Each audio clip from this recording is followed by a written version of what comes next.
Greetings, everyone! Welcome to the Dracovin Empire, and of course, welcome to the world of darkness! Yes, we're diving back into the world of darkness, into the world of Changeling The Dreaming, to learn about some more Kith.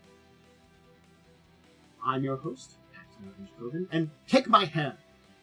Pass through the dream, the scene.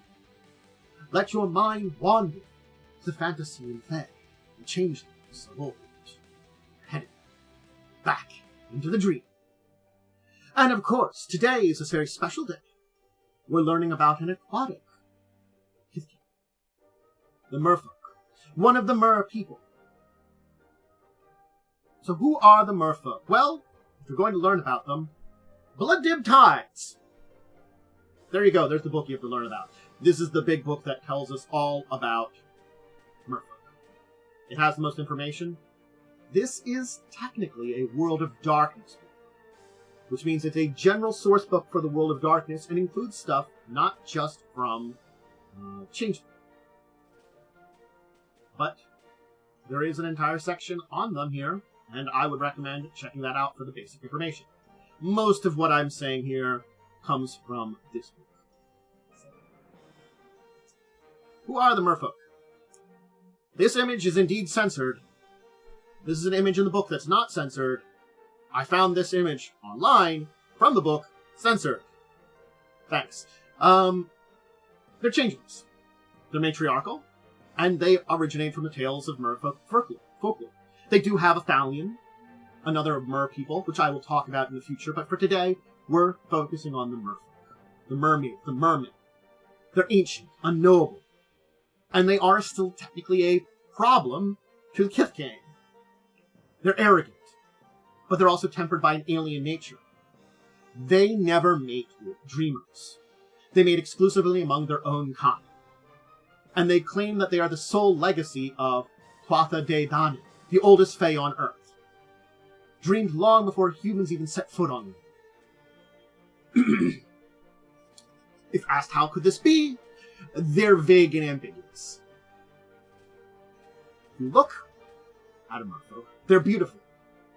Not unattainable beauty of something like a Sidhead, but an alien, seductive beauty. Inspires lust and awe. They're a mixture of two natures, an upper body of a warm, inviting, and lower body of a fish. Although they're most commonly silver, blue, or greenish, those that dwell with reef-dwelling Aspari, I'll talk about Aspari in a minute, are awash with bright and vivid colors. There are rare occasions that a Mer is bonded with a particular ugly Aspari, an ugly fish, a flounder, an oyster cracker. Their features are a little bit more human. They still have that fish-like tails and colorations. Their sexual organs aren't fully external, though they haven't bred far enough away from humans to have moved to external fertilization. When they walk on land, their tail splits into two human-like, if scaled legs, although their coloration is still very fish-like. And on the rare occasions one sees them out of their fey mane, they're always tall, lithe, muscular, save for their head completely hairless. These adaptations are products of hundreds of years of breeding on the ocean floor. A Mer's human body is designed to be one with the Aspara it is bonded to.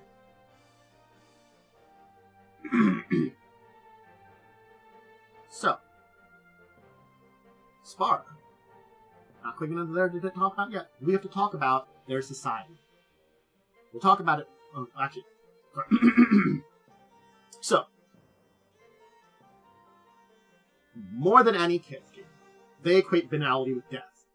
If they lose their seemings, they can no longer breathe, like underwater breathe. Instead, they take glamour from the sea, much as Nunnehe harvested from the land. They have powerful cetaceans called Rokal that bring dream stuff to the Merfolk, to their coral cities, vast architectural masterpieces that resemble reefs to the untrained eye.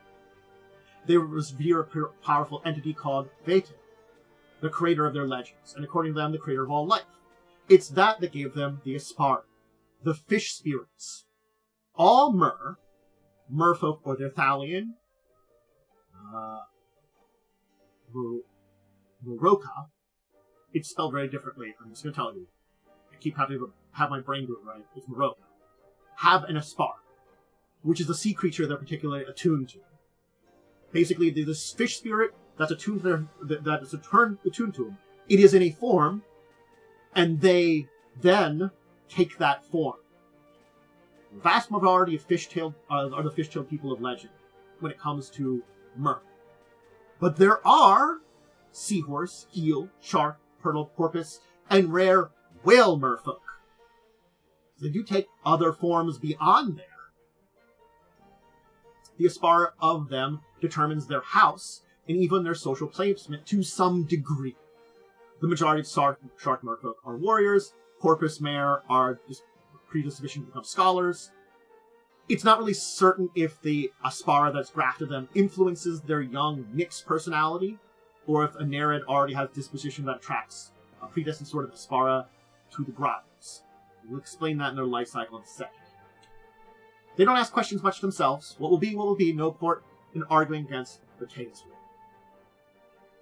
So they're an odd lot, product of an alien mindset. They simultaneously deadly and serious, playful and ritualized, free spirit merpest. The only thing that we will notice about them is their incredible arrogance. They're far from conceited, but they have every right to be arrogant, as they do believe they rule the world. Unlike a prudish Side, they don't see a quick tumble as an affront to their dignity. Sex is a popular recreation in their colony. They also enjoy eating, and their cuisine is an experience, though few would call it unpleasant. Artistic expression is very important to them. Most of the work they do is actually create great undersea masterpieces. The world that they inhabit has just enough banality to stave off bedlam, and outside of that, for the most part, free time. They enjoy their carefree lives, but can snap to seriousness in a second when needed. With their lifestyle, well, Nereids are the early type. They're indistinguishable between Merfolk and Meroka. One Nereid could mature to either after the rite of Vacant. There's no telling what they'll be. They're gray-skinned, fish-eyed babies with webbed fingers and toes. They're exceptional swingers. They still don't have gills, so they have to breathe. So to help them breathe naturally, they must rely on mother's milk for survival. So this is before they're truly bonded. That's when we reach the Nixies. These are the majority of Merfolk. They're the most attractive stage of their lives. The most energetic. Outsiders are usually surprised to find that the Nyx stage of life encompasses for them both childling and wildling. So it's interesting to see, early on, you don't know what you're going to get until they have a right of which of the two Kith from undersea you're going to be. Are they going to be Merfolk? Meroka? You don't know from their young. They're going to become one or the other. But then they have their bonding, they transform, and they finally have their child. Interestingly, they don't have like a human time. The process of their survival requires nothing less than the child and wilder to basically mix together. Merfolk Nyxes work, play, compete, create. Males are Tritons, females are mermaids. They go by a host of regional names as well. Maybe mermen. Depends on just where you are. They love the sea, relish their lives. Nouns are the strongest of their Kith. Their bodies honed by years of the currents. At this stage, Merfolk's best years are behind them. They retire to a position as advisor or teacher for the rest of the community. Most of them have long, white, froth-like hair, and Tritons are known to cultivate flowing beards.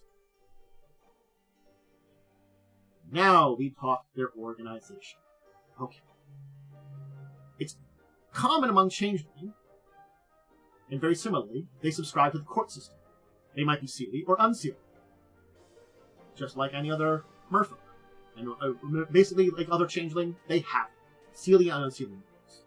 They all are divided into houses that determined by their seniors. Each particular branch of the merfolk trident has its place in Mer's society, representing the members of the Undersea Triad. The Undersea Triad being, the Triad from Werewolf the Apocalypse, the undersea version of it that the Rokian talk about. Yeah. Mage, werewolf, changeling, they all talk about it. So, yeah. Unlike land-based Kithkin, The Merfolk all believe themselves to be nobles of some capacity or another, and all pledge allegiance to a house. Entrance to the house is typically marked by the Merfolk's Aspara, and each one has its own slant on undersea life. Let's talk about those houses and start with this one here that we're displaying. House Syrinx. They refer to themselves as the Chosen of Fate, for their Aspera are taken from the bony fishes that populate the seas from coast to coast. Lionfish, seahorses, swordfish, marlins, sunfish, mackerels, tuna, parrotfish, the list goes on. They are the largest of the houses. They are meant to represent Beta and his own children. They are mixed between nobles and spiritual leaders. They venerate the sea through art, dance, and music. If you hear the term Merfolk or Triton, hey, this is the big example of it. Beautiful, capricious, fish-tailed water spirits who love to cavort and can be deadly when angry. They are responsible for the legends of sea folk that would help wind steer a ship or blow a kiss to a sailor. They're also renowned as the angry seagulls that call storms in the sky to sink vessels and doom men to the sea. Most members of their society are Syrinx. Syrinx. And they take pride from this. If you put the other two houses together, Syrinx is still that large. So it is home to the highest and lowest ranked Merfolk. Most citizens are Syrinx, so are their leaders. And the other two houses filling political spaces in between. They take the responsibility very seriously. They see themselves as being leaders of the world. From the nobility of the oceans of the real world to anybody with the knowledge of simple geography. The current queen is a beautiful lionfish nyx named Naomi, and she belongs to this house. She's discovered by current events. It was humiliating for her to try to enlist the aid of land-based Kith game, but could see other way. Very tense time for her. That's basically some history. We're not going to get into it big much, but maybe if we talk about Naomi and what's going on with her people and the land people, we'll get into it. Maybe. House Melusine is the smallest of the houses, and in a way the least trusted. For food chosen by the Shelled One to act as a representative among Beta's children. So they're representing the second of the tribe. Their values intellectuals. House Melusine is the lore keepers and scholars of Merfolk society. They're also known for holding the majority of Asperae that are truly not Beta's children. Although they're Merfolk, members are virtually all devoid of gills. Whales, porpoises, pintrids, otters, sea snakes, turtles, even a few diving birds all become Melusine. Diving bird Merfolk. Think of that. All those things are versions of Merfolk. Interesting enough. Certainly they steal the thing of prejudice from the brethren, but they also know that their knowledge is indispensable to Merfolk society. So it's sort of like, yeah, we have the surface to breathe, unlike the rest of you. We don't have gills, but we also have all this great knowledge. They're also in that way more in tune with the surface world. Some Nixies even go as far as to break the law and sneak aboard in a ship or an island to go native for a few days. If this is known as done, it's not tolerated, punishments vary, but are often harsh enough to startle even an unsealed. Majority of bioarchitects and carl artists are Melusine Merfolk. Even a few high-ranking nobles are Melusine. In recent years, the Melusine have become indispensable because of everything going on with the surface and dealing with them.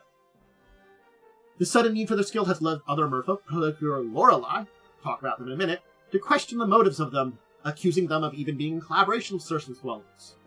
They ignore this accusation as, they know where their place is and the importance of it. And they know that the mightiest amongst them are quite capable of extracting vengeance for a too severe insult. And finally, the third house, the one representing the tentacled one of the Undersea Triad, House Lorelei. They interpret this duty as looking after the tentacle one, aka the worm if we're talking about the versions in Werewolf, and the corruption of the worm, the corruption of the tentacle ones, the basically one the Rokios are fighting. They actually also find their duty to find and destroy the minions of the tentacle one where they may be. Human, Roka, other beings, That's their job. As representative tribes of it, it's to maintain the corruption of that and fight back against it. They are warriors, they are hunters. Their aspari are typically sharks, eels, skates, rays, guitarfish, barracudas, and even some predators from the abyssal zones like viperfish and gulper eels. Facing off against a Lorelei in their own element is highly strongly advised against. Their fighting style hinges on underwater. They're hindered on dry land, but almost unstoppable under steam. They're prone to violent frenzies. A Lorelei is a creative, independent fighter used to fighting in 3 dimensions. Trident preferred weapon, slashing the sword or axe is inefficient underwater, and its trident still grants the advantage of reach. They're not disciplined rank and file types that come to mind when they say soldier. Even in highly organized units, the Merfolk of House Lorelei operate with an autonomy that's almost unheard of on land. It's not that they can't follow orders, it's just that their unusual fighting style and diversity in their own rank requires this freedom. They're often assigned various missions by high-ranking Syrinx, or their Melusine advisors based on their capabilities. An anglerfish Lorelei may get an abyssal zone detail, while Mako would probably get something closer to the surface. They also guard coastal cities, or coral cities, and serve as bodyguards for various other merfolk. They enjoy a degree of safety from were-sharks, who apparently see them as somewhat kindred spirits. It's not much. It's never been completely safe with the Rokia, but it's better than nothing. So they see themselves as similar types of beings, you know. The Rokia basically like, you are a shark creature too. You are different from us, but you are somewhat kindred to us. We do respect that. You're not completely safe with them, but there's respect there. A little bit more. Tiny bit more. But that's Merfolk. Eventually, I will do a video on, when I start doing the Thalian videos on Roka, their Thalians, and kind of finish off the undersea kingdoms.